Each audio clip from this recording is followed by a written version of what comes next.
Aiwa silks, Kasaragod, Kanhangad, Mangalore.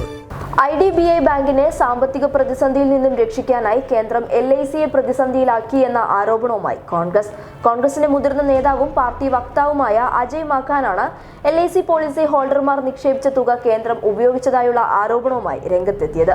LIC നിക്ഷേപിച്ച 21,000 കോടി രൂപ കേന്ദ്രം IDBI ബാങ്കിന് നൽകിയെന്നാണ് അജയ് മാക്കാന്റെ ആരോപണം. ഞാനും നിങ്ങളുമടക്കം LICയിൽ നിക്ഷേപിക്കുകയും അവർ ബാങ്കിൽ നിക്ഷേപിക്കുകയും ചെയ്ത 10.5 ലക്ഷം കോടി രൂപ കേന്ദ്രം കൊള്ളയടിച്ചു എന്നാണ് അജയ് മാക്കാൻ പറഞ്ഞത്.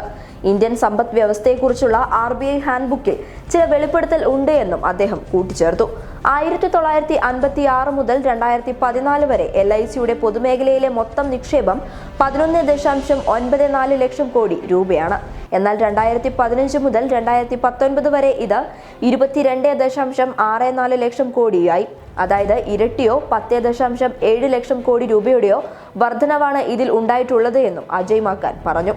2018 IDBI ബാങ്കിൽ LIC 21,000 കോടി രൂപ നിക്ഷേപിച്ചിട്ടുണ്ട്. അതായത് 51% വർധനവാണ് ഉണ്ടായിരിക്കുന്നത് എന്നും അദ്ദേഹം കൂട്ടിച്ചേർത്തു. ഈ മാസത്തിന്റെ തുടക്കത്തിൽ 9,300 കോടി രൂപ IDBIയിൽ നിക്ഷേപിക്കാൻ കേന്ദ്ര മന്ത്രിസഭ തീരുമാനിച്ചു.